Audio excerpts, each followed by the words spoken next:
Allô, Nissan? Hey, grosse tempête, hein? Hey, Karine, oui, je sais, les vilains bonhommes de neige sont de retour. Mais avec le Nissan Rogue à traction intégrale, c'est pas stressant. Exact, il est conçu et testé pour nos hivers. Oh, Karine, il y a un bonhomme dans le Rogue. Ah, c'est correct. J'ai allumé les sièges chauffants. Ah, bien joué, Karine.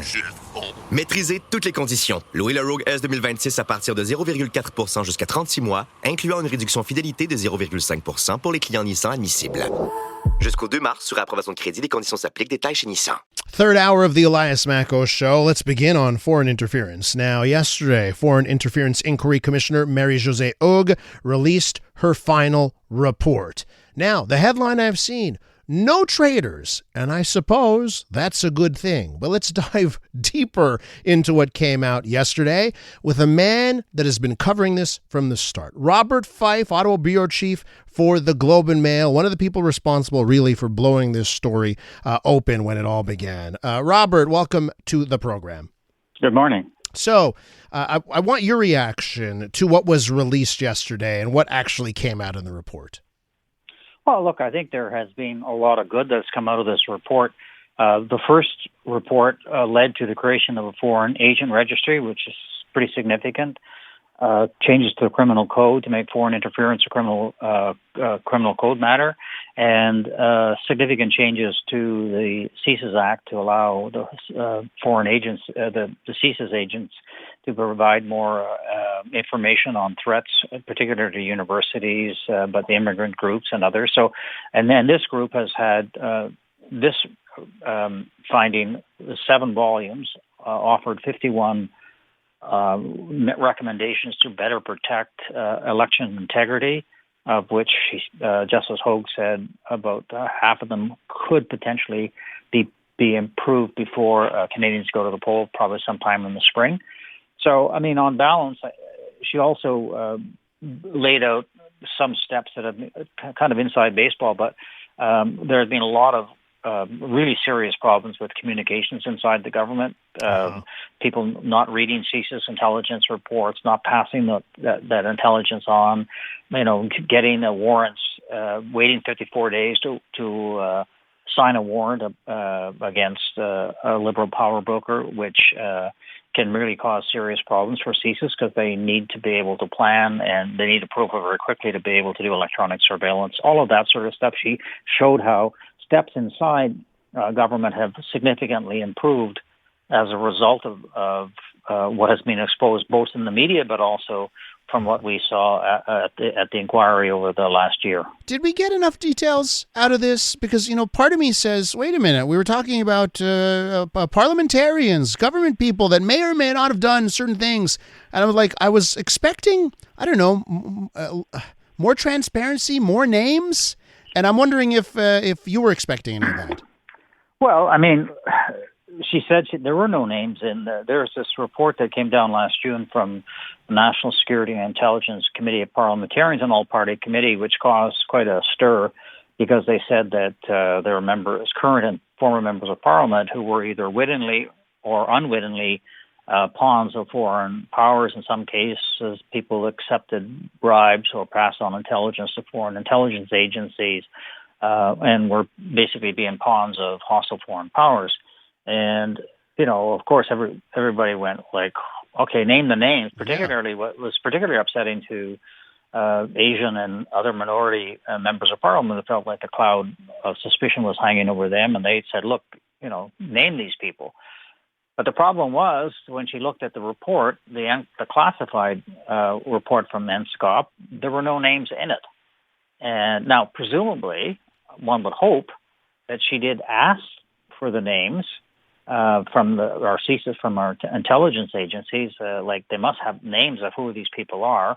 But she never said anything like whether there were any names at all. And she would have been not allowed to release the names in any case because the Inquiries Act that she was set up to does not allow her to release names like that. So she wouldn't have been able to do that in any case. But I still think, even though they say there was no treason, and we have to be very clear, NSCOP never said anybody had committed treason. They simply said that they were witting and unwitting pawns of foreign powers. And she did say that some of this stuff was very, very troubling. So I think there's an obligation on the part of all leaders to get a classified briefing to find out if any members of their caucus or their party are involved in this sort of stuff, so they can take action against them.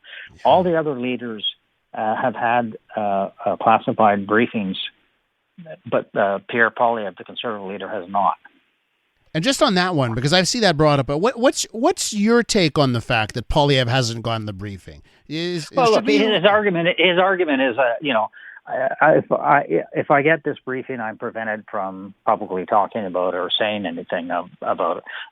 Kind of legitimate to some extent, but he is the leader of the and likely going to be the prime minister. He has an obligation to get that briefing, because if he's got members in his caucus who may be too friendly to a foreign power, he's got to know that, and he's got to deal with it.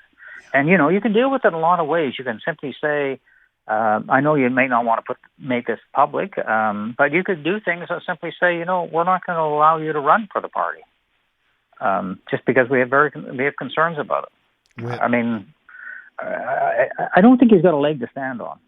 We are with Robert Fife from the Globe and Mail, and just to the point being made previously, treason is that's the highest of highest crimes there in this kind of neighborhood of foreign affairs and foreign interference.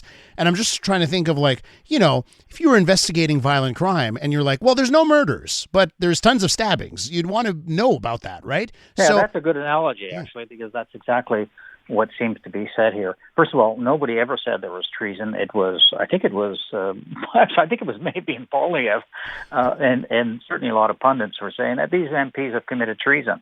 So in a way, she shot it down by saying there were no indications of anybody committing treason. But NSICOP never said that. Yeah. What they said was that there was a lot of troubling concerns about some members of Parliament who have crossed the line. Mm-hmm. Now, although because Justice Hogue saw all the classified information, including the NSICOP report, but all of CISA's intelligence, she did say that some of the reporting in the NSICOP report was inaccurate, or they were far more definitive in what they said than what the intelligence that was provided them actually said.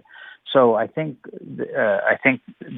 her view is that in some cases NSICOP overstepped, went a little too far in their conclusions. But still, she's still saying very, very troubling behavior. Some of it unethical, some of it clearly crossing the line. So I think it's still a serious issue, and I do think it's up to the parties to try to find out if any of their members were involved in this, and to deal with this. They can deal with it privately, but they shouldn't be running for any political party if that's what they're doing. So on that, listen, Robert, throughout when the inquiry was actually going on, we didn't play a lot of the testimony on air because it was rather dry and hard to follow along. But there is some audio we did play, and I want to take you back. This is when the Prime Minister testified. Have a listen to what the Prime Minister told the inquiry. I have the names of a number of parliamentarians, former parliamentarians and or candidates in the Conservative Party of Canada who are engaged or at high risk of, or for whom there is clear intelligence around foreign interference. So does the report released yesterday either give credence to what the Prime Minister say or not? She didn't really answer that. I've got to make a clarification there, because later when he was questioned, he also admitted that he had the names of other members of Parliament as well, and other political parties, including the Liberals. So he was using that appearance to try to stick it to the Conservatives. Under questioning from the Conservative Party lawyer, he had to admit, well, yeah, we have some guys in our caucus too, and there are others as well. No, she didn't really answer that. She said that the Prime Minister made these allegations, and he said that they were explosive, but then dropped it. Never said anything more beyond that. So there's still a big question mark here, and it hasn't been resolved. So I guess me and my colleague Steve Chase are going to have to start digging more to see if we can find out more information on this. And just one last thing, one of the recommendations, right, targets misinformation, disinformation in the media. And I'd love to know your thoughts on a proposal or an idea that maybe the government should be vetting the stories that come out or information on social media. As someone that, delivers this to Canadians every day for a living, what are your thoughts on that recommendation? Well, they're not talking about mainstream media. I think what they're talking about are apps such as WeChat and TikTok that, echo and promote Chinese propaganda. Those are, and in fact, members of the diaspora communities are saying the government should be banning these in Canada because they are, real propaganda outlets for the Chinese government. And just as we have banned the Russian television from Canada, it's a similar type of thing. We have to be much more careful about some of the media outlets in this country that are owned from people in China, for example, and they just take talking points from the Chinese Communist Party. And I really think we should be doing something about that. We're going to have to leave it there, Robert. It's always a pleasure. Looking forward to your future reporting on the subject. Thanks so much. Thank you. Bye. Robert Fife is the Ottawa bureau chief for The Globe and Mail.